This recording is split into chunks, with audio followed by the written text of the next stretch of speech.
Welcome to the What If podcast with your hosts, Spencer Worth Davis and Ryan Copperrood.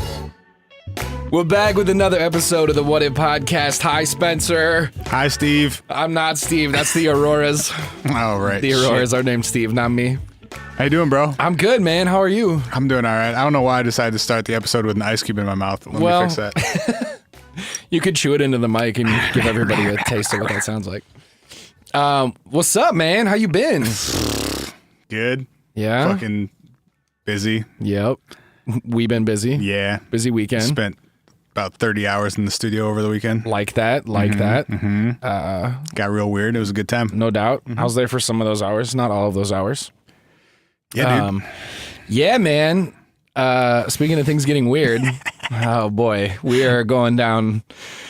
We're going down one today. That so off air, Spencer and I have confirmed that out of all of the topics that we talk about and have talked about, for some reason, this one just freaks us right the fuck out a little bit more than the other ones. Today's question on the What If podcast is, what if you disappeared? Yeah. It just a little like forewarning. This is not as fun and as silly of a topic as we usually cover. I mean, we're still going to make jokes about unfunny things. But That's what I wanted to get at is like, I'm going to try and make it somewhat light, even though it's not a light topic. And I don't mean any disrespect to missing people or their families, but this is one that can get really heavy and really dark really quickly. Yeah. Definitely no disrespect intended to anyone specifically. Hopefully we talk about... Just more of a general disrespect. That's how we live our lives. No, but I guess like hopefully we talk about some of the older ones from like the 80s and 90s and things that are probably beyond the point of being sort of sharp at this point. Yes. But yeah, the subject for today is Mr. David Paulides' work. Primarily, we'll get into a couple other things, but yeah, we're gonna talk about David Paulides of Missing 411 fame. And you have delved so much deeper into this than I have, and I'm really freaked out. So I can't imagine how you feel because you've been dealing with a lot more of this material recently. I think it's partially an association that I have with it too. Like the first time I ever really started looking into this stuff, I was in England, staying in one of the biggest national parks in England, in the middle of nowhere, by myself for a week or 10 days or something. Oh yeah. Yeah. As we learn and tell more of these stories, you will understand why that experience. Yeah. So the first time I ever heard about this stuff, it's so creepy. I didn't have like cell service or internet or anything. And so I just downloaded before there was like a place I could walk to a couple miles from where I was staying where I could get Wi-Fi. So like every day I'd go down there and like send my wife a text and let her know that I hadn't died yet and like download some podcasts so I had something to do during the day. Still here. Yeah, basically. There's like one time a day I could use my phone and like I'd plug it in for an hour so it would last the rest of the day. Yeah. And I just downloaded a bunch of podcasts so that like I had something to listen to at night or when I was walking around or whatever. And so I threw a Mysterious Universe episode on at like 2:30 in the morning while I'm out in the middle of this field by myself, waiting for the Milky Way to come up over the horizon so I could take a picture of it. Cool. And I'm standing out in this field of sheep with like no one in probably a 5-mile radius of me in the middle of a national park in another country with like no cell service. I wouldn't even know how to describe where I am to someone else. And listening to David Paulides talk about young men in their 20s who go missing in national parks. Yeah. And then show up dead in a river later. Yeah. Cool. That probably... So... Were you just waiting for someone on the podcast to be like, and then men go missing in national parks, Spencer? And you're like, oh, he said my name! Watch out, little bitch. They're coming for me! Speaking to you directly. Yeah, so I think every time I read this stuff or like listen to Paulides talk about it, puts me back in that moment where I really genuinely freaked myself out for a while.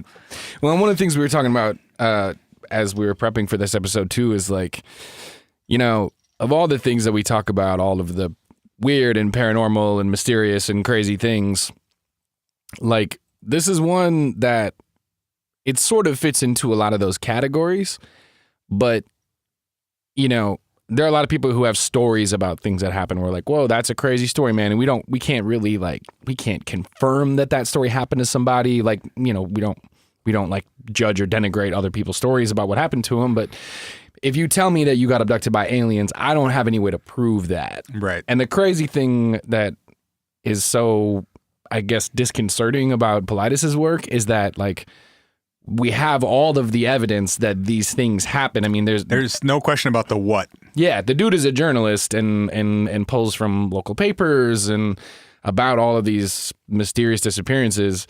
We just don't know the how, right? But the why, the why. But the what of these people actually disappearing under really weird circumstances and being found in very weird ways is all like that's all true as far as a journalist perspective goes. It's much more real than most of the weird shit that we talk about, and it's much more overtly negative. Yeah, like, the outcome is just never really good. That's actually really true. I didn't think about it like that either. Like a lot of people get abducted by aliens and they're like, it changed my worldview and now I love everyone. And in the 60s. Yeah, I guess. And then the 90s, it turned into more like they probed my butt. Yeah, and I had an alien baby. Yeah. But yeah, there's no good outcome. If no matter what it is, it's something bad. Yeah. Like the best case scenario I think we're going to talk about today is like people disappeared for a long time and then came back, but the bad part is that we still don't entirely know where they went or what happened while they were gone. And usually that's not good. And usually that's not good either. So so gonna be a little strange and a little scary today, but we'll try to lighten things up as we go. But before we get into that, we have a couple quick things we need to talk about. Oh yeah. You want Bruno Watch 2017 first, or you want listener emails first? What do you think? Let's go Bruno Watch. It's short. All right. So for those of you who don't remember, we've been keeping track of Bruno Borges. Yep. Our Brazilian friend who made a weird art installation shrine, 14 encrypted books thing in his bedroom in his parents' house, and then disappeared and is yet to be found. Just to clarify, he's not like our like homie friend. Like we don't actually know this dude, but he's our like internet friend because we love what he has done. Right. And we're curious about where the hell he is. Yeah. He's probably where all the other missing 411 people are. Oh, yeah. A couple updates on Bruno. We have couple. All right. Yeah. Well, 1.5 sort of. Shout out to Crump on passing this along, by the way. This is sourced from Dr. Robert Crump. What's up, Crump? All right. The first update. One of his buddies came out and talked to the Brazilian press and said that Bruno has said in the past that he can astral project, meaning he can give us a definition of that because I'm a little soft on it too. He can leave his physical body and project his astral self, or you could think of it as like his soul or his spirit to other locations. Yes. Yeah. So an out of body experience in which you can actually travel to another location while your physical body stays put. It's like lucid dreaming, but in the real world, kind of. Yes. Yeah. But so you can actually like observe real events and sometimes interact with them and make choices. And all right. Sweet. Yep. So maybe Bruno is astrally projecting to another time or place. And when you're astral projecting, what are you? So where's your physical body? Does your physical body disappear? No, just wherever you left it. Where do you leave his body, bro? It's probably in that statue. I really hope he is hanging out inside that statue. Well, he's long dead if that's the case, though. That's true. He's been gone for like a month or more. He's got now. like a little cocktail straw just like through the metal that's getting him air. He's just breathing through it. He hasn't eaten or drank or peed in a month. And maybe he just brought in like a bunch of Takis. Maybe he's like the those monks that can lower their heart rate. Oh, yeah. To the point where they seem like they're dead, but they're just like hibernating. His body temperature is like 82 degrees or whatever. And he can slow his heart rate down to like 4 beats a day or something. Man, Bruno. The second update is that apparently Interpol has gotten in on the search for him. Which is like a very legitimate that's agency. Yeah, granted, I'm sourcing this from Coast to Coast AM, so... Well... It might not be true. Shout out to Coast to Coast. As always, the things you hear on this podcast probably aren't true. A lie was born. But yeah, Interpol is trying to help locate Bruno, who they, for some reason, it says they believe is still alive. It doesn't say why they believe that. Yeah, I mean... Maybe because it seems like other people have had contact with him. Oh, word. I don't know why, but... Or until you find a body, maybe you go, he's maybe traveling or out there? Or... I would guess... Most often, if people are missing for a month, it doesn't have a good outcome, as we may learn later. Yeah. Oh, yeah. That's definitely. So, Bruno, really out here. Very out here. Yeah. So, one thing we wanted to dive into too, for those of you who are new to Bruno Watch, there's probably a lot of you because holy shit, we've been getting a lot of new listeners. Yeah, thanks, dudes. Yeah, thanks, dudes and dudettes, and whatever dude version you identify with. We appreciate all y'all. We kind of get surprised like every day by how many new ones of y'all are showing up and hanging out and listening to the podcast. So thanks. Shout out to Dan because he's the only person that I know by name is new to listening to us. Okay, what's up, Dan? So thank you guys so much. For those of you who are new, if you haven't heard us say this before, we don't do like a ton of traditional advertising. So if you could do a couple things to help us out, if you'd enjoyed any of the episodes so far, these 3 things really, really, really help us. So if you could just really quickly hop over to iTunes and leave us a rating or a review, preferably both, that would be amazing. Also, do we still have hats? Yeah, I got a couple. Okay. So we got some what if hats that we will send you if you just tweet at us, what if pod, or on Facebook is what if pod, or on Instagram is what if pod. You can hit us up on any channel and we'll probably hear from you. Not if you just tweet at us though. No. You have to leave a rating and a review and then screen grab it and send it to us and we will mail you a free what if hat. Yes. Which is, that's a pretty... For like the next 9 or 10 people because I think that's all I have We're left pretty at close this point. out. Yeah. Okay, cool. Yeah, a bunch of people have taken us up on it. So please do. You can also send that to hi@whatifpodcast.com if you prefer to not social. See. And then otherwise just tell a friend, y'all, because it seems like a lot of you have been telling friends because I don't know how else we're getting so many of y'all new people coming through. It's probably just Ben listening to like 47 episodes in a day or whatever he did. Yeah, so that was one more thing before we dive into the missing 411 David Paulides stuff fully. We wanted to read a quick listener email that we got this weekend. People are sharing their paranormal experiences with us, which is awesome. I highly encourage everyone, if you have good stories about ghosts or UFOs or big feats or, 612-246-4614.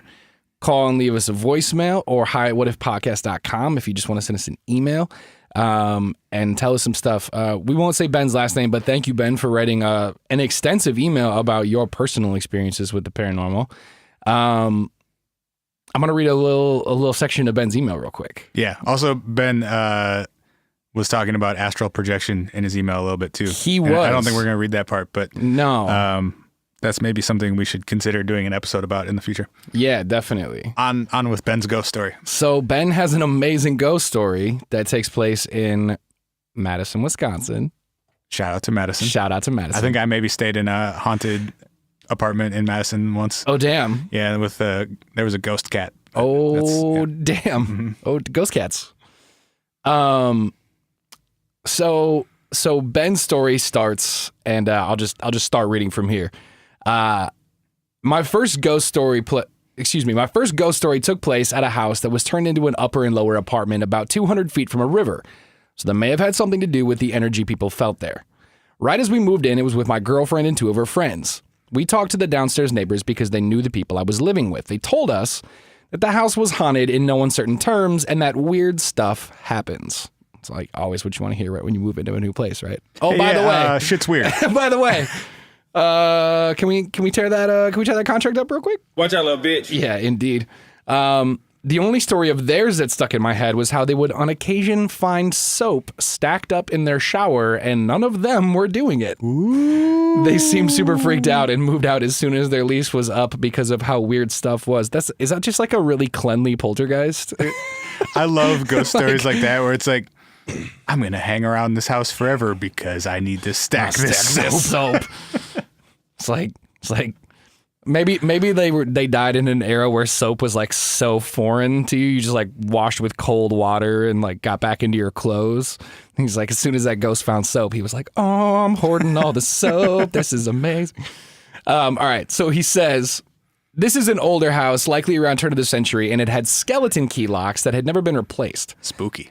My girlfriend's room was tiny, and it had enough space for a queen bed, a dresser, and a side table with enough room to walk to the end of the bed, which almost butted up against the wall. It was tiny. We were having a party, and my girlfriend locked her room so no one could get in. She wanted to show her boss how small her room was there, so we went to unlock the door. As she put the key in, before she even had a chance to turn it, the door started shaking violently, and the key was spit from the keyhole and bounced off the wall almost right at the level it was in the door. That's how much force it had. We all paused, looked at each other, sort of laughed it off, which good on you, and then opened the door after without incident. My girlfriend also on multiple occasions said that people were walking around that were not there, and it felt like you were not alone at some points. Too spooky for me. Too spooky. Thanks for sharing with us, Ben. That's pretty wild. Ben sent us a bunch of stories, but that's the one we're going to read today. If you have paranormal experiences you want to share with us, please do. Yeah, the key hitting the door across the hallway is pretty impressive. Yep. Okie dokie. So Ben did talk to us a little bit about astral projection. We're not going to get into astral projection. We should at some later date, though. Yeah. 'Cause that's some wild shit. There's room for us to ask some questions there. Yeah.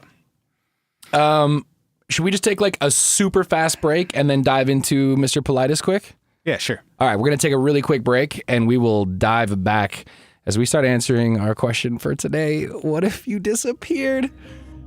Gotcha, bitch! We'll be right back.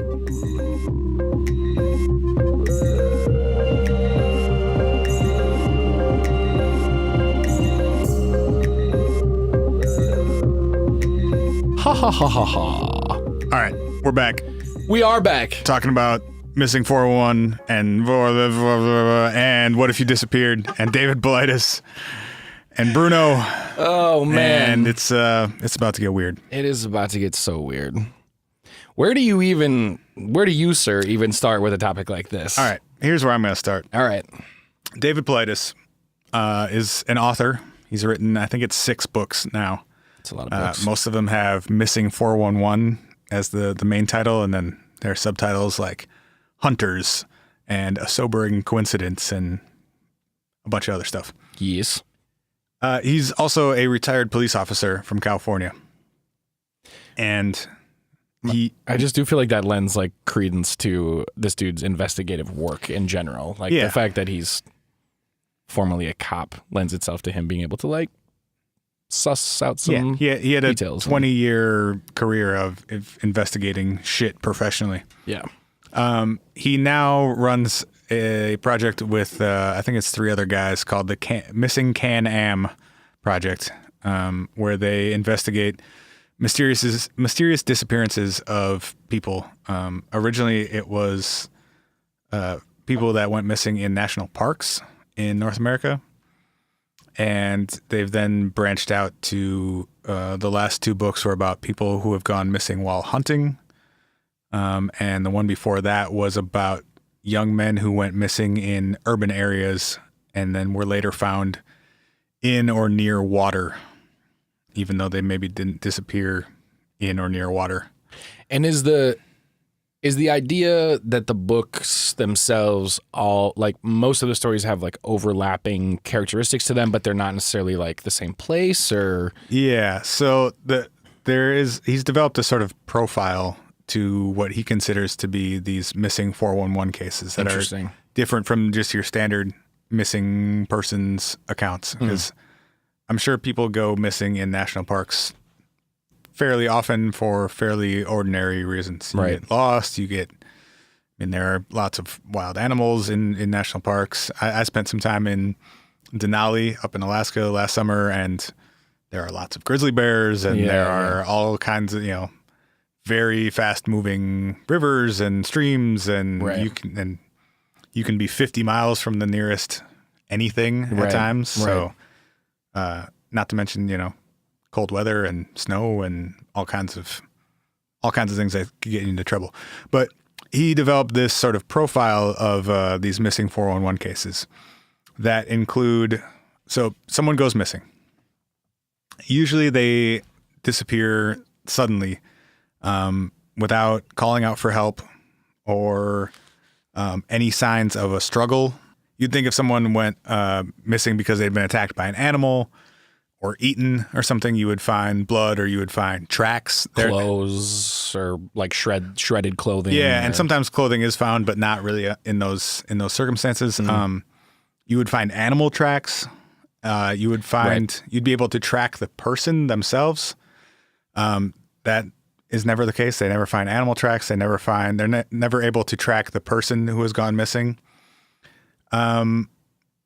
There's often a severe shift in the weather, either during the time that this person goes missing or immediately after, which I'm not really sure if that's super relevant or... Well, yeah, or that could be why people go missing and aren't found, because I would imagine it's a lot harder to carry out a search and rescue mission for someone if there's a thunderstorm or a snowstorm or whatever. Yeah, they're probably not sending people up a mountain or into a national park if it's... Yeah.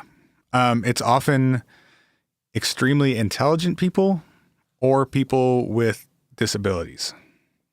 Interesting. And people are often found missing items of their clothing. And that clothing is often or sometimes found neatly arranged, or like it's been intentionally removed, rather than if you were to be attacked by an animal and having stuff ripped off, or, it's like... Or if you fell down a hill and like got it ripped off by a tree. Right. It's more like shoes or boots were untied, pants were unbuttoned, belt was undone, taken off, folded up next to him, sort of thing. So that was the original profile that he developed for these people that went missing in national parks. And he was actually first alerted to the fact that people were going missing in national parks by... he was in, I forget which park, but a national park in California. And so the national park has their own police force. Oh, okay. And I guess that makes sense. Yeah. I mean, it's big. Very, very big and very spread out. And it's a federal organization, so you couldn't really rely on local, county or municipal police to have those patrol resources. it. Yeah. And yeah, for sure. So they have their own federal police force, and two members of this of the National Park Police approached him with this. They knew he had written a couple books before the Missing 411 books that were sort of peripherally related, and they approached him because they wanted to talk about people who are going missing in national parks and the fact that the National Park Service keeps no record of missing people. It's just so weird to me. Like, yeah. So he started out in Yosemite asking for, he filed a Freedom of Information Act to get a list of missing people who had gone missing from Yosemite. And they were like, nah. And they said it did not exist. Not that he could not have it, but that they do not keep a record of that. That's like, I don't even understand how that's possible. Like, to your point about there being, I mean, we have national parks all over this country. There are huge spaces. They are inherently more dangerous than I guess not more dangerous than your daily life, but like there are dangerous places. I think so. Yeah. I mean, the stakes are higher, at least. Stakes are higher for sure. Yeah. You're out of probably or possibly. It could be hot or cold, like you said. Right. Like there's so many ways. You're more isolated. Yeah, there's so many ways and so many difficulties around being found again that you would think that they would like try to keep track of that just in general. Which would also make it harder to keep track of it. But you would think,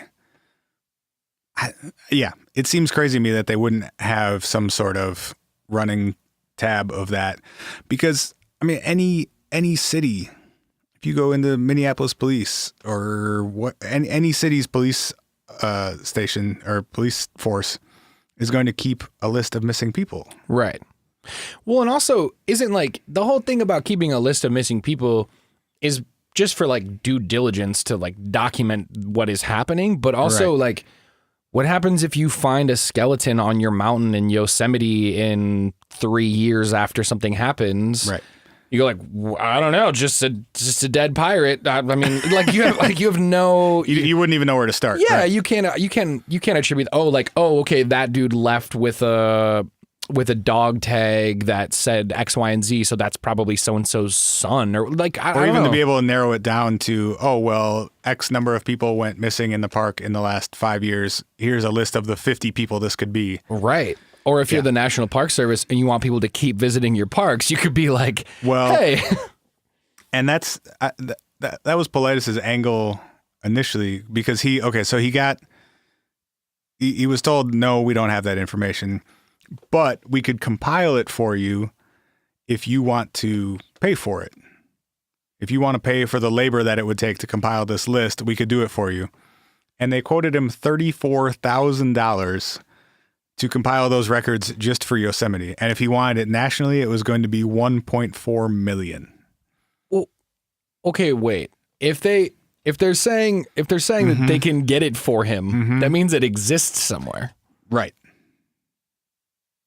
So to your point of if you want people to keep visiting the national parks, it seems more like, yes, we do have this, and yes, we intentionally don't publicize it because we generate shitloads of money from people all over the country visiting national parks all year. And not knowing the actual number, which is potentially much scarier than anyone wants to think that it is. Because it is inherently dangerous. Right. And but you don't want people to get that in their heads, because then they don't visit and then you stop generating money. Right. Come visit. We only lost 100 people last year. No. Right.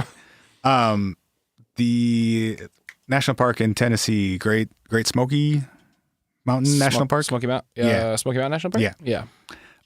For the surrounding area in Tennessee, annually generates $750 million of revenue every year. Jesus. For one park. So there's a ton at stake in having people continue to visit the parks and continue to spend money both in the parks and then in the surrounding areas too. Because it's not just, you're driving across the country to get there and you're staying outside the park for a couple of days. You're staying in the park for a couple of days. You're buying supplies. Yeah, you're maybe staying drinking. at a hotel around. You're buying supplies. You're going out to eat once or twice. There's a ton of money spent by millions of people every year that if they find out people are not only going missing, but we don't really know why or how often, or it's under really weird circumstances, people might stop going, or at least fewer people will go. Yeah, man. So he then... it's already getting worse. Because they would not compile that information for him, he sort of found a loophole in that if he was able to ask for information about a specific person or a specific case, if he already had enough information to say, this person, I need this report for this person from this date, then they would pull it and give it to him. Yes, because all they then had to do was pull one file. And then it was on him to compile it and to, glean any sort of extra information from it. So he started this project with 3 other guys where they have started trying to accumulate as many of those files as possible.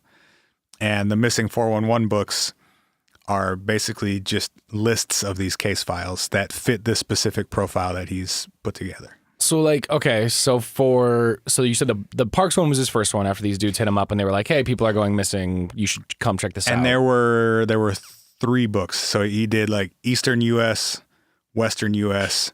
and all about people going missing in national parks? Mm-hmm, and they're 400 some pages each. But how many, what are you talking, like 20 cases or 15 cases? No. I mean, the case files are like a page or 2 each. There are hundreds of case files in each of these books. Like here, look, like this is the... I've only read the Hunters one and the Sobering Coincidence one, which we're going to talk about in a minute. But I mean, it's a 400-page book, and every couple pages is a new case. and that. he just arranges them by location. So there's like chapter 1, he just goes alphabetically through every state basically. Oh, it's legit like case file Yeah. information. Oh, wow. And they're like 2 pages long. Yeah. And he doesn't propose any sort of explanation. He doesn't really try and figure out what's happening or why it might be happening. He doesn't speculate about any of it. He just gives, here's what happened, here's when and where it happened, and here are some similarities I see amongst all of them. I noticed this when I was, like I said, like I dove into this much lighter than you did, but I was listening to a bunch of interviews this past week. And that's one thing that I noticed, especially with the people who interview him, is that, and I think it lends itself to like the universe that like this kind of information is drawn to. But like a lot of the people who are interviewing him are trying to get him, they like try to pigeonhole him into, they're like, wow, that's pretty crazy. It's almost as if, and then they like give him this leading statement. Yeah. And like you almost, when you hear this dude respond to people, he's like, another interesting thing about, like he just straight blows up right past it. changes Yeah. subject to talk about another interesting fact of a case or another related case. It seems like he has a strong urge to adhere to all I know is what I know, which is me and some researchers talked to people about this thing, and this is what we learned. Yeah. And there are some similarities between them, but the closest I've heard him get to really speculating or even acknowledging any sort of theories about what might be happening, he did an interview on Coast to Coast AM. I think it was late last year, like probably right around or right before his most recent book came out. word, he's not that old, is he? He's probably in his 50s. Good. Yeah. And George Norrie, the host of Coast to Coast AM, just goes through like, okay, we've heard a bunch of these stories. Could it be Bigfoot? And and he actually responds to each of these. So he's like, could it be Bigfoot? He's like, well, there should be tracks. If Bigfoot is real, if there's a big ape running around out in the woods, there would be tracks. If an animal comes onto a trail and snatches somebody, either the animal or the person is for sure going to make some noise. Right. So the other people around them would definitely hear something. He's like, from what I know about Bigfoot, I've heard he really stinks, so you should be able to smell him. You know, it's like if it were an animal, there would be indications that there Evidence were of an an animal animal, around. right. Because he asked him the same thing, like, could it be mountain lions? Right. Could it be bears taking people out? And it's like, you would see tracks. Right. There would be a body somewhere that had been eaten. You would at least have bones. There would be Right. blood. There would be torn clothing. You would hear the animal. All these different things.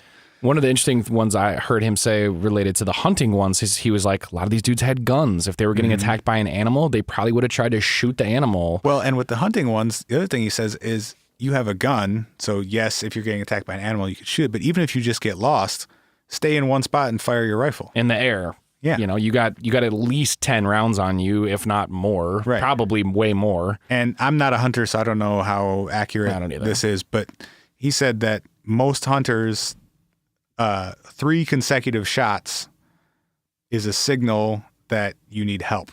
Oh, it's like the SOS for hunters? I guess. Okay. Yeah. So he said that most hunters are taught if you ever get lost, if you get separated from your group, Yep. you fire 3 consecutive shots. He said like every 15 minutes or something. Got it. Until somebody finds you, because they can narrow, triangulate on the sound Sure. and find you. Go that direction until we hear more And gunshots. No one None of that ever either. no one ever reports that. And the couple times that the hunters' weapons have been recovered, they've spent no rounds or like 1 round. Anyway, going back, he wrote the 3 people missing in national parks books. Yep. East Coast, West Coast, and then Greater North America, so Canada and Midwest and stuff. Then in 2014, maybe, he put out this book called Missing 411, A Sobering Coincidence. Okay. That is all, it meets a lot of the profile points of the national parks disappearances, but it's young men, usually in their 20s, college-aged men, who have disappeared from urban areas or from universities or both, and then are later found in water. And it's usually ruled as a drowning, but doesn't really add up. So like my skeptic mind initially is like, so like for those of you who don't know, we live in Minneapolis, Minnesota, which is home to one of the biggest universities in the country. University of Minnesota. The University of Minnesota. And we have a giant river that goes through the middle of our city. That would be the Mississippi. That would be the Mississippi. And you kind of go, all right, drunk 18 and 19-year-olds, big, fast-moving body of water, like, that's probably going to happen, right? I mean, like, people are going to make some stupid decision. Oh, let's go hang out in the river, and then you die. I have a sneaking suspicion Paulides isn't covering, like, natural drownings. And that was my initial reaction, too, is like, seems like that would happen. Right. Let me read through one of these. Yeah, let's get into a couple of these specifics so we can have some. So this one is from Massachusetts. This is from 2009. A gentleman named William Hurley went missing. He was 24 years old, went missing from Boston, Massachusetts in October of 2009. Will wakes up at 4:30 in the morning to go to work. He works his shift. After his shift, one of his buddies at work says, "Hey, I've got tickets to the Bruins game tonight. You want to go with me?" So they go to the Bruins hockey game downtown Boston. Sure. Game starts at 7:30. They're at the game. End of the first period, Will's like, "I don't feel good. I feel sick. I think I'm going to go home." And he calls his wife to come pick him up. Walks outside to find his wife. And he's on the phone with her because she calls him. She's like, "Hey, I'm at the arena. Right. Where are you? Like, what side are you on? I'll come pick you up." And he's talking to her on the phone. And at the point where she's like, "Okay, I'm just around the corner. See you in 2 seconds." Hangs up. She comes around the corner and he's not there. Okay. In between hanging up the phone and coming around, like literally turning a corner. So it's 5 seconds. This dude has disappeared from downtown Boston. And she tries calling him. His phone is on, like it rings, but he's not answering. On October 14th, so she eventually calls the police and says, "I don't know what's going on. But my husband is husband's missing, missing. right. He's not answering his phone. He should have been right here. His friend doesn't know where he is. He's just gone." And so they start a search for him. They can't find him. 5 days later, on October 14th, October 15th, 6 days later, they find his body in the river. They do an autopsy to figure out, like, what the hell happened to this dude. He wasn't drunk. He was coherent. He was, he said he felt sick, but like whatever. They did an autopsy, which concluded that he had been in the water for no more than 2 days, which means There's a 4-day gap there. he was missing for 4 days before he was in the water. And in most of these, there's no apparent cause of death. Other than drowning. Oftentimes there's not water in the lungs. Meaning So that he's either just discovered in water, but Yes. didn't necessarily asphyxiate in water, correct. but also dead. Correct. With no other apparent cause of death. Bro, I hate So- this so much. There are no injuries to the body. They found his phone, but not on him, and they didn't say where. So the autopsy comes back. He died. We don't know why. He was in the water for no more than 48 hours. We found his phone, not on him, and it didn't state where. That seems kind of crucial, but Right. So it would seem that this dude got abducted somehow, was held somewhere for 4 days, and then dumped, maybe? or was like on a bender. I mean, like probably not. But you don't go from being coherent and calling, like if you're going on a crazy drunken bender, or if you're, you have Solo? some Like- right. You don't go solo. First of all, you don't call your wife to tell her to come pick you up. I don't know how you disappear in 5 seconds after you've been trying to connect with somebody. right. And he was apparently sober at the time that this all started. I hate it. And then if you die, most people die from something. Right. This is a 24-year-old dude. You don't just die. Right. And if you have a psychotic break or something, you don't very carefully say to the guy you're with, hey, excuse me, I'm going to go have a psychotic break and disappear for 4 days and then end up dead in a river. You know, like Without any sign of. the people who saw him immediately, like within seconds before, and who knew him best, was like, yeah, he was fine. So how, okay. Oh God, this is the worst. All right. So how many of these, so we're talking about like 200 per book of these stories. Yeah. A Sobering Coincidence is the one about these types of stories. Yes. How many of these stories would you say like pretty closely resembles that trope? Of the one that I just read? Yeah. I picked that one out specifically because he was seen or heard from and seen by two different people immediately before he disappeared. Yep. Some of these are more like, somebody left a party. Right. People can't exactly pinpoint when they saw them last. Right. Somewhere between 1 and 2, he left the party and then Right. he didn't show up at home. And then the next morning we started looking for him. Right. And we were all drunk when it started, that sort of thing. They're all some variation of that, though, where they were seen and then they weren't. And then they were found later in water. Looked like maybe a drowning. They do an autopsy and they've been in the water for a day or 6 hours, but they've been missing some people were missing for upwards of a month. And then found in water, sometimes propped up in water. There was a dude who was found propped up in the middle of the Mississippi. Somebody went out and put him in the middle of the river a month later. That visual just made me want to like run out of this room. So it's clearly it's not accidental. The whole point of all of these that he's pulled is that it couldn't be accidental. It's not someone got drunk, went to pee by the river and, Fell in face passed first out and fell in or something. And, Right, because if they do that, then there's like going to be a decomposition of the body that occurs over a 6 day period that goes like, yeah, so roughly at 6 a.m. after that dude tried to stumble his dumb ass home and couldn't get there, drunkenly fell in the river, you drowned almost immediately or whatever within an hour. And then your body decomposes 5 days worth and you go, yeah, that all makes sense. So the point of the Sobering Coincidence is that none of these make any fucking sense. Right. And so I'm just going to go through a few more of them because there are hundreds. Please. This one doesn't quite fit the pattern, but it's unique in the outcome. I don't like how you said that. It's less horrible than most of the other ones. All right, bet. Let's do this.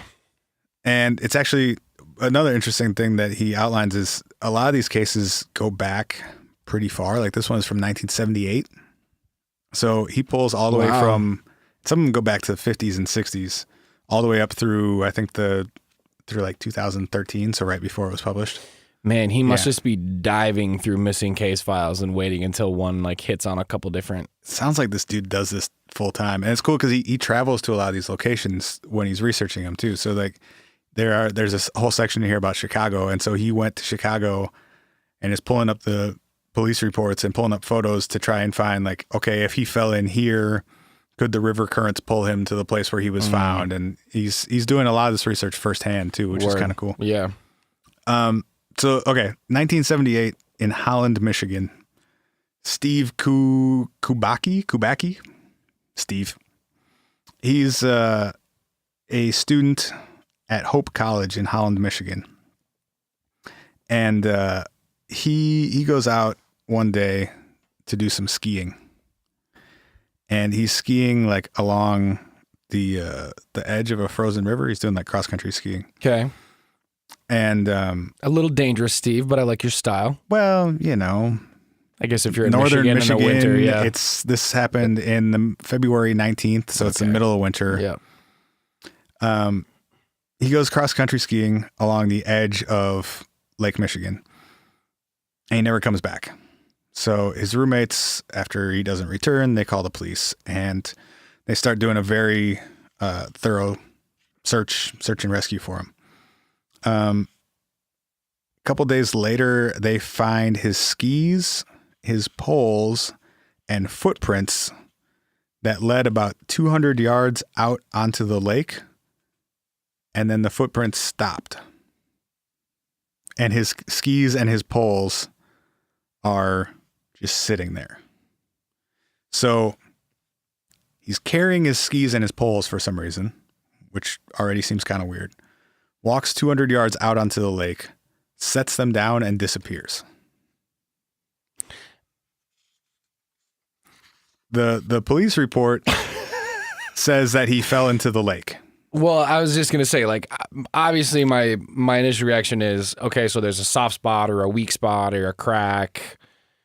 He falls through, however many days later, it's frozen over again. Mm-hmm. But I feel like even that, there would be some evidence of like a break or a crack or whatever that would make sense. Although if that's what they claimed, I mean... Hold on. Oh, great.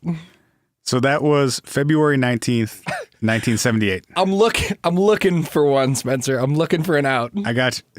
Well, this is going to get way worse for you trying to find an explanation. I know. But way better in that somebody didn't die this time. Oh, okay. That was good. February 19th, 1978 Okay.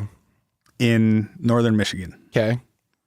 May 5th, 1979, Steve wakes up on a Saturday night 40 miles from his father's house in Deerfield, Massachusetts. Nah, bro. Nah.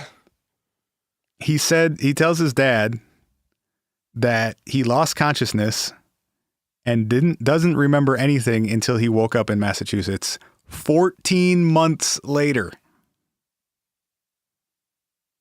He woke up lying in a field in Massachusetts 14 months after he went missing, and his parents were told that he fell through the ice and died.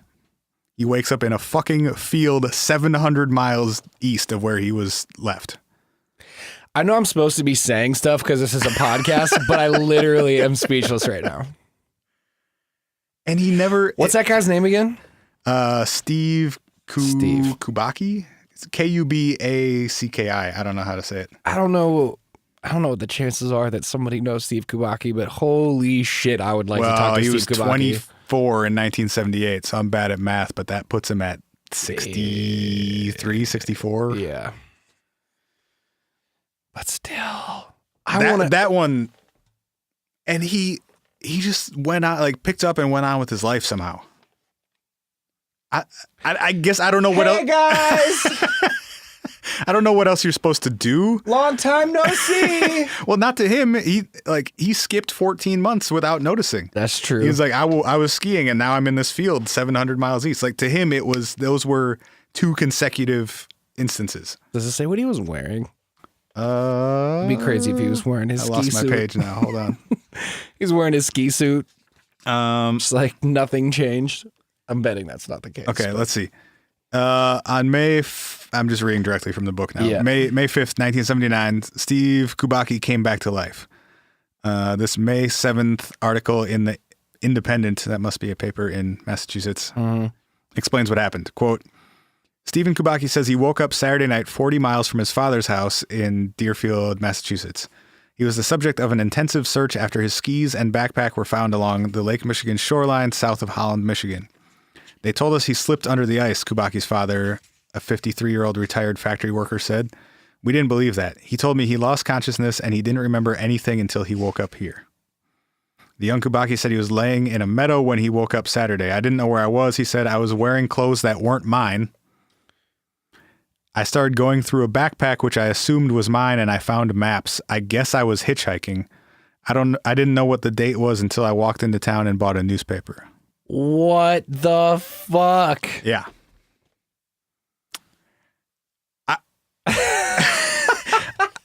I guess with that one, maybe there's some sort of psychological You fall in the lake, you get hypothermia, you get... Or, you forget have who you were. some sort of break, or you have some sort of amnesia type or fugues. I don't know what it would be. Yeah. But then no one else knows where you were either. Right. And you've been living somewhere for 14 months. Right. Yeah.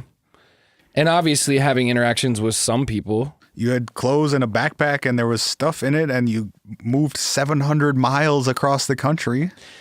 I also am relatively sure that, like, I don't know a lot about fugue states or like amnesia, but I don't think it all just like happens one day. You don't just wake up and you go, everything that I used to know is now back in my head. It's like usually a slow process of like, oh yeah, I can remember first names, or I can remember some like cities or whatever. Right. And all of his memory up till that date is where gone. he went missing is totally intact though. Oh, right. Yeah. So I would think if it was amnesia or something, it seems like it's like a hard break where I remember nothing from this date to this date, and I remember everything before and after it perfectly fine. And you would think there'd be some evidence of, that would have to be something that a doctor could diagnose. You know what I mean? There would be some, if it was brain damage or if it was psychological or whatever. Right. He just went back to living his life, and now he's a practicing psychiatrist. Trying to dig deep into his own brain and unlock the key to... I guess.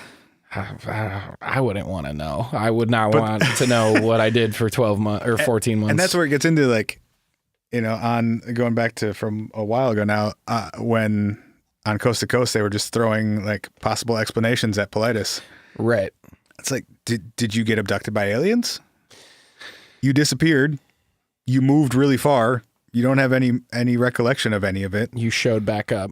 And so, when they throw that at him, that one was funny because they're like, do you think it could be alien abduction? He was like, I don't know anything about aliens. Yeah.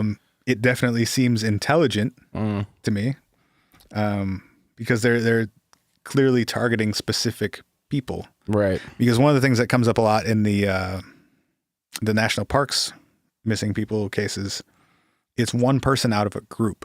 Mm-hmm. And it's not necessarily that person has gotten separated from the group. Like there are stories where people are hiking and they're, I don't know what the term for it is, but like if you're in really like, if you're doing like mountain climbing stuff where people actually rope themselves together. Oh yeah. So like belaying, or I guess that's... Yeah, well that's like when one you're person on the is, ground. yeah, but that has actually happened too. Okay. So there's one story. A guy was... Dude, just is like I know, on a rope and not on a rope anymore? Yes. No way, dude. So... Come on. There's a group of people climbing, and the dude who's on belay, so he's down on the ground with the harness and the rope, and he's, he's responsible for holding the other person who's actually climbing. Right. The guy climbing feels the rope go limp, and he comes back down, and dude is gone, and no one ever sees him again. Fuck that. So it's not like there's no explanation for that. An animal, you would hear it. Mm-hmm. You would hear if you got picked off by an animal, you would make a lot of noise. Probably. And if you're belaying somebody, you're not that far away. Right. This guy was probably, 100, no more than 100 yards away from this person. Right. It's happened though when people are on the ground. So someone is 5 feet behind and they're attached, and the dude feels the rope go limp, and he turns around and the rope is just sitting on the ground, and that dude is gone forever. Dude, and if it's I hate this so much. This is just the weirdest shit ever. He brought up the idea of like, are people falling into another dimension? Is it like a dimensional portal or something? Yeah. And he's like, well, then everyone in front of him would have gone through it. I don't know much about interdimensional portals either. If it's anything like the portal gun from Rick and Morty, it's just a big hole and then you go through it. And you can create loops where you fall through your own portals over and over again. But there's no explanation if it's a serial killer or something, because that's one that other people have brought up. Like, well, maybe there's some somebody wild man lives out in the national park. Yeah, you're not going to get caught very easily. There are a million places to like hide or dispose of evidence or whatever. Right. Like, you would hear. You're not going to abduct and like with the sobering coincidence, like the guys who are going missing in urban areas, a lot of these guys, like, you're not going to abduct a 6'2", 200-pound guy Right. easily, and Right. without him putting up a fight, and without some sound being, like Right. someone would notice that. I think the thing that I've noticed too, in like just like the interviews that I've listened to with Paulides, is like he does really drive home the point of how instantly and how without a Tracy people disappear. That sounds stupid, but you know what I mean? Like it's how they're just gone. Yeah, the remarkable part is how quickly and how completely they have just vanished. Mm-hmm. One of the interesting ones that, and this kind of gets back to something you were talking about earlier too.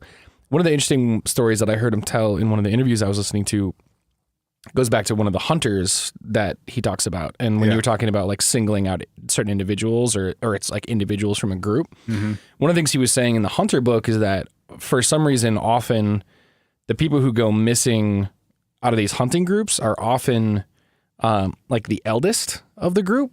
They're picking off the weak ones. Well, but the weird... It seems like a really intelligent process of like isolating people who are most vulnerable. But he was also saying that not only are they the most vulnerable, but they're also like the wisest of the group, which would make you think that they would, like you're talking about, like, so the one case that he was talking about, I believe was in Maine, and it was a 79-year-old hunter with his son, like two of his sons or his son and his nephew or something like that. It was probably Glenn. It was not Glenn. It was not Glenn. As far as we know, Glenn is still kicking. Thank the holy Lord of whatever you believe in. But like, yeah, so 79-year-old dude with his, like I said, like I think it was his son and his nephew or, like a small group. Dude walks with a cane. So they take him on a hunting trip and they're like, all right, man, hang out here. Like this is going to be your stand or your spot or whatever. Oh yeah, I read this one. We'll do the work to like push deer, drive them back towards you, that you can, you can still participate without whatever. But you're talking about the oldest one in the group, the one who's done the most hunting trips, so like probably knows the most about hunting in general. And by the time they push all the deer back to the spot where dude is supposed to be, surprise, he's not. And Explain it to me. Explain it to me. I should have been mashing this the entire time we've been talking. Explain it to me. Explain it to me. Explain it to me. Explain it to me. Every sentence you finish, drop a Jesus, man. And they found this dude. It was something like 6 or 7 days later. He's over a hill in another valley that they weren't even like hunting in. The 79-year-old dude who was walking with a cane is 3 miles away, face down in a pond. Jesus. And he's dead of hypothermia and a heart attack is what they said happened. Gotcha, bitch. I'm only pushing buttons because I don't know what else to do. I know, man. But the thing, okay, so here's often I feel like how does a 79-year-old man he doesn't. I mean, there's scale no a way. mountain, and for what possible reason? So this is okay. So that question is actually what I really want to talk about because I feel like we try to go to this level sometimes when the shit gets weird. We try to go why, right? Like that is the question is like why. And for some of these things, I feel like we have good whys, or at least like even like crop circles, right? Like why? Well, somebody's either making art in fields or aliens are trying to talk to us. At least there's like a why there. People pull pranks because it's fun. Or or that. But like. No one is pranking 79-year-old dudes by dragging them 3 miles away over the course of like an hour. That's murder. That's called murder. And we would have seen, like, there's so many things that we would know if that were the case. Right. So, like, to me, the thing that I don't understand about all of these is, like, there's no good why to any of them. Right. Unless, like shit, there's not even a how. Yeah, totally. You can't even get to the question of why because we don't even know what happened. How it happened, right. Yeah. We don't know who or what did whatever happened. We don't know who. We don't know how. Right. We certainly don't know why. Right. All we know is that somebody died. But we don't even know what killed him most of the time. He's got to have a take on this, right? Like I know that it's probably in his best interest as someone who's like trying to remain pretty objective, or someone who profits off of the mysteriousness of this shit. Well, that's definitely part of it, I'm sure. But I also think that if he were to take a stance on one of these, he would probably be ridiculed no matter what stance he took. The closest I've heard him get to taking a stance Yes. is he said, quote, "It would be hard to explain if it were a human." Got it. That still doesn't say what he thinks is happening or if he...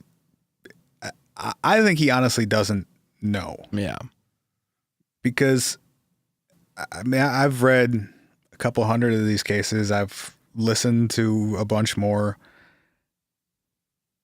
No individual one of them makes much sense. Right.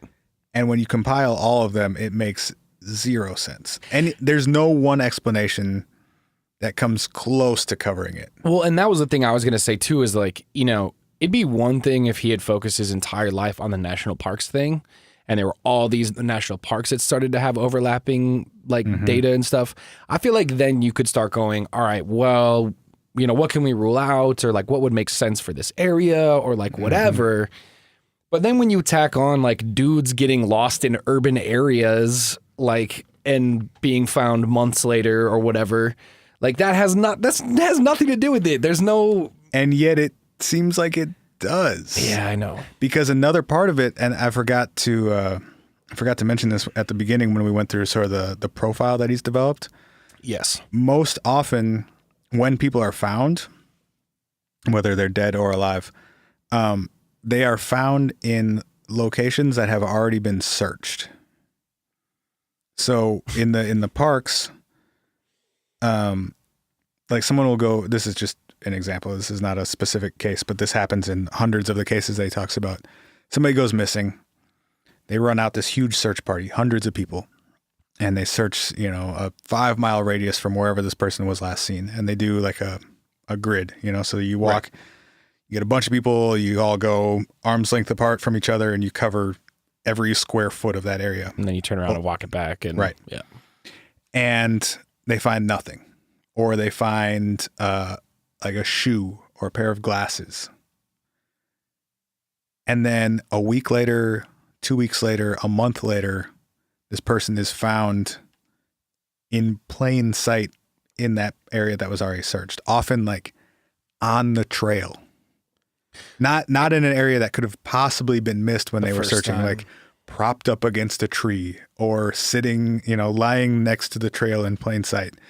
So this person either, I guess best case scenario, was lost and then very conveniently died in a very visible spot later. So they were maybe moving around when you were searching, but it seems more like they were taken by someone or something and then placed back later. In a way where it would be like, you're going to get found again. Right. And that it seems like sort of the same thing with the, and that like with the sobering coincidence, the guys in urban areas, it seems to align with that same concept of, if you didn't want, even if, okay, so if it were accidental and somebody falls in the river, you don't end up propped up in the middle of the river. Generally, no. Generally, no. And if I'm some crazed serial killer, I don't kill somebody and then take a boat out to the middle of the Mississippi and prop a guy up Yeah. a week later. Like Right. that. Like anytime you insert a how, the why just makes no sense. And Paulides brings up, if it is a person doing this, of the cases that fit this profile, and now, you know, it's hundreds of them now, Yeah. they have 100% success rate. As in no one has ever been. None of these cases that he's identified as fitting this profile have ever been explained. Now, you could say, okay, he's only selecting the ones that aren't explained, which is possible. But Right.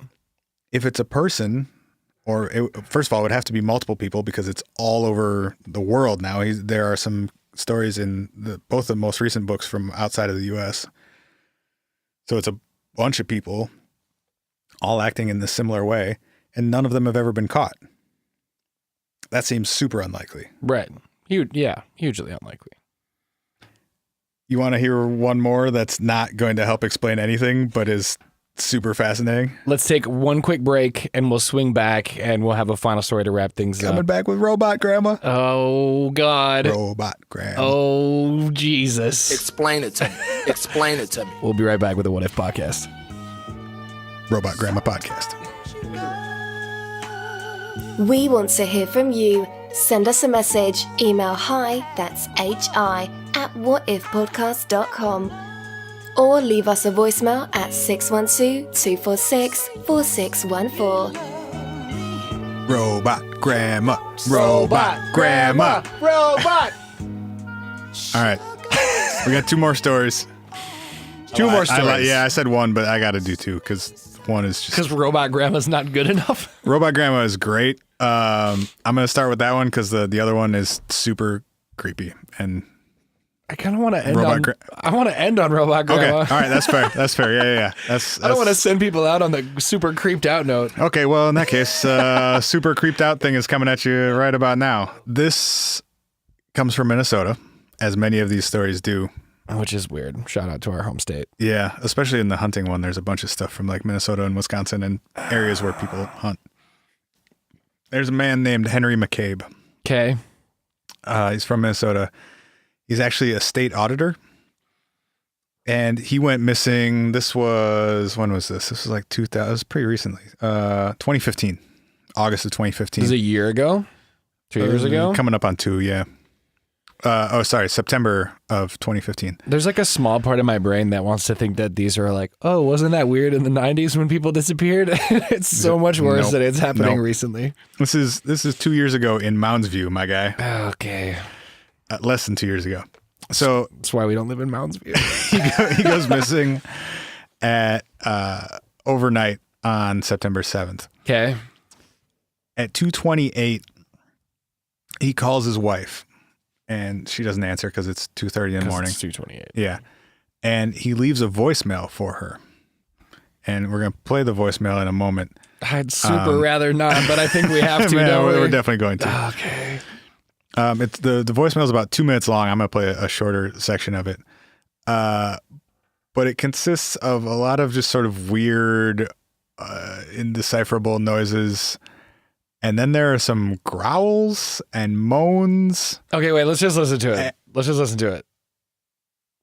do you got? Well, I don't know. I just part of me wants to decompress it after we hear it. Just get it over with. Yeah. Okay, here you go. It's a voicemail unlike anything you've ever heard before.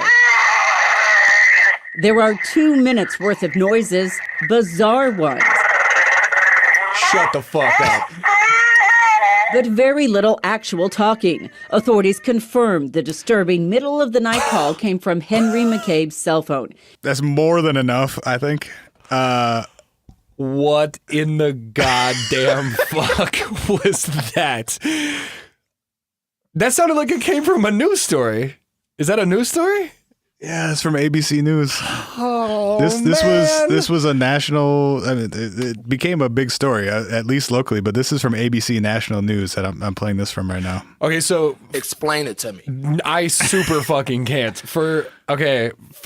We recorded like a good chunk of this episode on video, and I'm kind of bummed we didn't record that. Your reaction to because I kind of just lost my fucking mind. Mm-hmm. Police have, quote, been unable to make any definite conclusions about the disturbing voicemail. Yeah, no doubt. McCabe, it kind of gave me the ooh. Oh, dude, that audio is hideous. I've listened to it 3 or 4 times, and it's 3 or 4 too many. Ugh. So his buddy drops him off at the gas station, like right a couple blocks from his house, because he's gonna get something and then walk the rest of the way home. Yep. Never comes home. The next morning, his wife calls the police and files a missing persons report. As you do when you get that voicemail in the middle of the night. Yeah, and she said that she thought the audio or the voice on the voicemail was him. She doesn't say why, but I mean, I guess that would make sense that it would be. It didn't even sound human, right? It's pretty far out. So that was on September 7th. On November 4th, he was found in a lake. Obviously dead. The report says that his death, quote, does not appear to be suspicious. Explain it to me. Yeah. Pardon? Yeah. What about that is not suspicious? Dead 2 months later in a lake after leaving that voicemail in the middle of the night. Medical examiner said that they found no signs of injury on McCabe's body. there's no way that person was not being injured in that moment. That sounds like a person in the midst of the most insane emotional or psychological or physical trauma. Mm-hmm. Dude, I am so skeeved out right now. It's not even funny. I'm now reading from a Star Tribune article from November of 15. So 2 months after that first article. The only sort of kind of explanation that they give is that they say, quote, a leader in the Twin Cities Liberian community said that investigators shouldn't rule out the possibility that McCabe's death was linked to violence in his home country, which I'm assuming is Liberia, where he survived 14 years of civil war. What? What does that mean? Right. Because you're Liberian, you end up dead in a lake? I don't really see the connection. I don't either. He said they would kill without remorse. They've done it for years. He says of some Liberians, some leader that guy is. But then if you've been killed violently, the coroner finds no signs of injury. Yeah. Well, and that there are no marks on your body. Right. Also, if you've been gone for 2 months and if you've been in water for 2 months, there's nothing left of your body to look at. Yeah, September. Well, September to November. I mean, September is warm enough here. Like you are definitely decomposing. A body does not last 2 months in water. No. I'm just saying, like colder months, it would probably preserve better than the warmer ones. But still, September, it's 70 degrees still. Yeah, if not more. There's no way there's anything recognizable about you after 2 months in water. So that dude was held somewhere for a month, 2 months, and then dumped in a lake. But without injury? It sounded like a guttural, like inhuman creature. Mm-hmm. It sounds like a Wookiee. You know what Wookiees look a lot like? Yeah, that's true. That's true. Oh, wait, I got to get mine. Explain it to me. Oh, you got the double hit. Gotcha, bitch. Oh. I meant to hit that one. Robot grandma. Okay. Robot grandma. I mean, I don't know what else to do We can with only a go up- state auditor who We can only go up from here. got absolutely Bigfooted or alien. I mean, is that dude leaving a voicemail while he gets like grabbed by the beam me up Scotty beam that like yanks him up into a ship and his body's being like turned into minute little pieces and like sucked into another dimension? Because that's kind of what it sounds like is happening to that guy. I think the answer is yes. Christ almighty. Henry McCabe, shout out to Tony for putting me on to that audio / reverse shout out fuck you to Tony for making me listen to that audio. Tony, I love you, but I'm really bummed out I had to hear that tonight. Also, it makes it way worse that that's 10 miles from here and happened a year and a half ago. Man, my girl's out of town tonight. I'm gonna have to sleep alone and You shit. can stay here. Thanks, man. Got you. We'll sleep together with the lights on in the studio. Burn these missing 411 books before it gets dark. Get real drunk so we don't think about things before we pass out. Okay, please tell me Robot Grandma's a little bit better. It's a little better. Okay. All right, let's do it. 2010, Mount Shasta, California. Shasta. Shout out to Shasta Soda. There's a lot of weird, cool conspiracies about Mount Shasta that we don't have time for right now, by the way.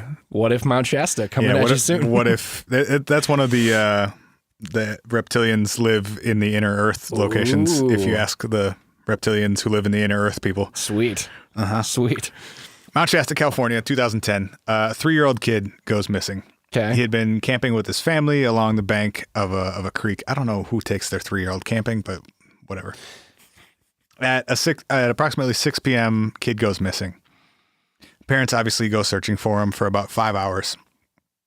And they can't find him. They contact the sheriff and the park police, the National Forest Park Police or whatever they're called. Yeah. 5 hours later, he's found lying in like a clearing in the woods, directly next to the trail that they had been searching along. So this kid he just shows up on the trail basically, Where they've been probably walking and hollering and walking, like 5 or 6 hours later. This one is kind of unique because usually these people either don't show up again or they are dead when they show up again. This kid is fine. He's unharmed. I'm trying not to get ahead of you, but I think I know where this is going. Please continue. So this kid shows up it's like 5 or 6 hours later, and he's fine. And the parents are like, "Thank God you're here. You're fine." Sorry, you said 5 or 6 hours later? Yeah. Okay.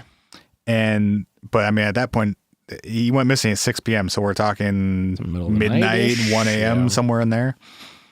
They go home. Everything seems to be fine. A couple of weeks later, the kid's grandma is babysitting him. And the kid says to his grandma, that he didn't like his other grandma. And she's like, what other grandma? What are you talking about? And he said, "Don't you remember when I was lost in the woods? The other grandma, Kathy is the woman's name." So he says, "The other grandma, Kathy, grabbed me and took me to a creepy place. She's really a robot. It was a cave with spiders and there were purses and guns. I was too scared, so I didn't touch anything. But when Grandma climbed a ladder, the light made her look like a robot. There were other robots there too, but they didn't move. She made me lay down to look at my tummy. Then she tried to get me to poop on a sticky paper, but I couldn't go. She told me I am from outer space and they put me in my mom's tummy. Then she took me back to the river and said to wait until somebody found me." Explain it to me. Robot grandma. Bro, can we get Robot Grandma t-shirts made for the What If podcast? Yes. That's the next. That once we're out of What If hats, we're going to pretend that Robot Grandma is like a punk band and just make a bunch of merch for it. Ooh, yes. Yeah.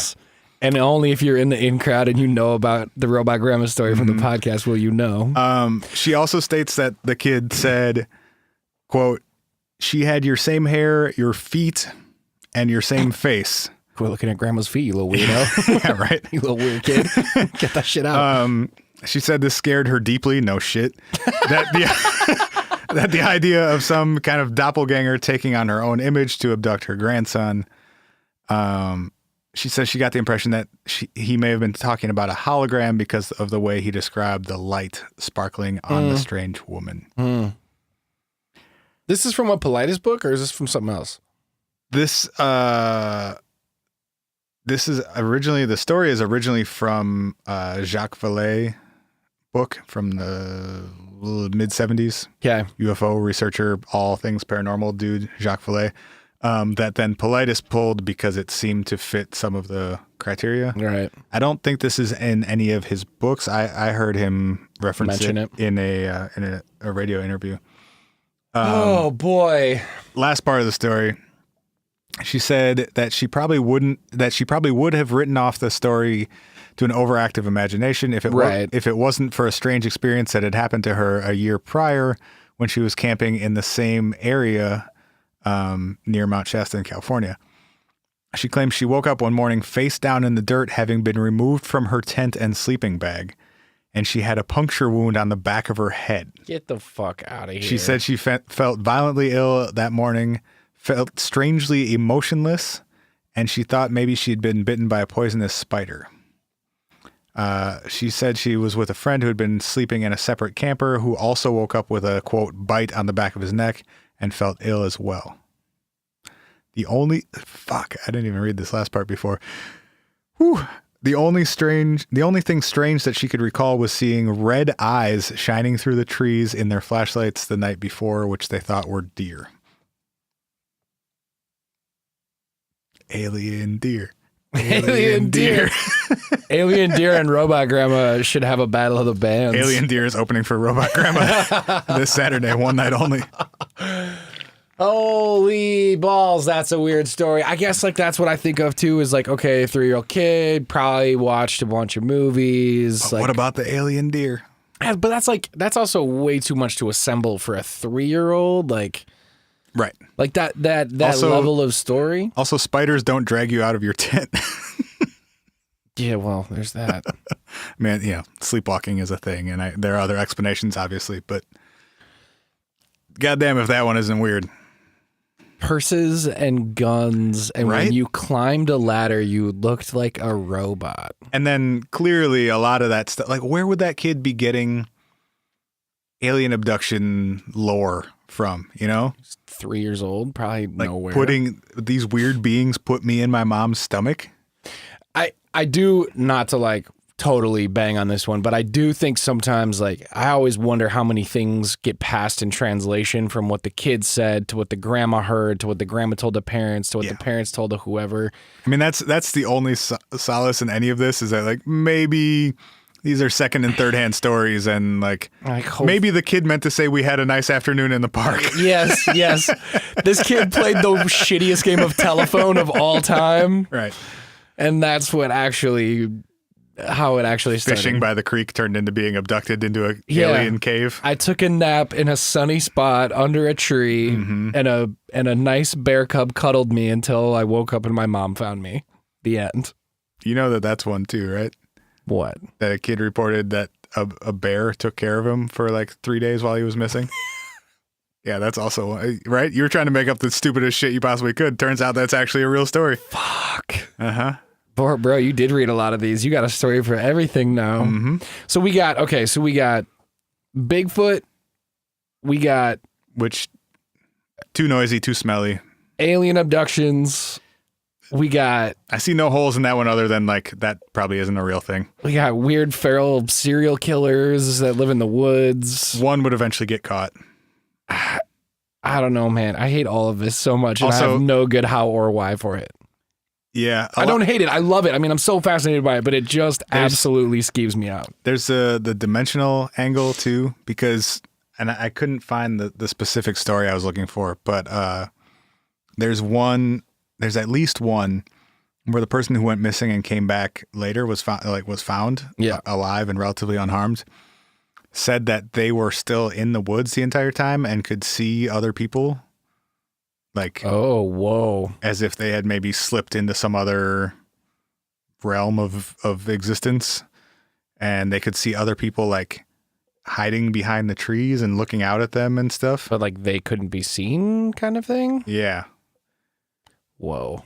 So the only ones that could maybe kind of make sense are like totally, as far as we understand, fictional ideas, like alternate dimensions or alien abductions or like fairies, and there's all that folklore about the fairy folk and that stuff of like you can't see them but they're there and they play tricks on us and all that stuff. And their tricks are scaring the bejesus out of a man in the middle of the night, forcing him to either make that sound or them making some crazy sound. Right. That's not a funny trick, fairies. That's not cool. Cut that out. Also, the downtown Chicago is not the realm of the fairies. No, what are you doing, not. guys? Go back to the woods, you dicks. You bunch of dicks. Go hang out with the robot grandma in your world of characters. What? Yeah, man. That's all. What? Explain it to me. What? Explain it to me. That could have been the whole episode. I'm gonna do that the whole night while I drink myself into solace and try to pass out. Oh shit, man. There's like about 1% of all the missing 411 stuff. Well, go Google David Paulides, Paulides, if you want to be further freaked out. Yeah, there's a bunch of his stuff on YouTube. He's been on a bunch of different podcasts. If you want to get his books, do not order them on Amazon. Oh, I heard about this. People are just buying them off his website and reselling them for like 3 times the money. For some reason, he doesn't sell his stuff on Amazon because they take a big cut or something. I guess so. There's like no Kindle version. There's no ebook of any of his stuff. Mm. And some people are selling the physical copies on there for like $100 or something ridiculous. But my bank statement looked so insane last month. I had multiple charges from like bigfootstore.biz or something, because that's the place that sells his books. Like a $49 charge for Bigfoot. Oh my God. We've talked about how lit Spencer's library history definitely is. I should start an online used bookstore of all the weird shit that we go through for the podcast that then is just like slowly filling up our studio. Maybe we should consider some raffles or something like that. We'll run some contests on the website. We'll do some. If you want my annotated version of Missing 411. Yeah, we'll talk more about that. Yeah, and we'll link to these on whatifpodcast.com. So check out the website at whatifpodcast.com if you want to see some links to the books and stuff. All right. I think that's got to do it for this one. I guess this is where we leave you guys. We could totally revisit this one in the future, but that's probably our time for now. I think it is. Don't disappear on us while we're gone. And if you see Bruno, call Interpol. Please call Interpol, and we'll in the meantime we'll also try not to disappear on you until we see you. At least until next Wednesday. At least until we see you next Wednesday on the What If podcast. All right, be careful out there. Have a good week. Love you. Bye. We'll be back next week with another episode of the What If podcast.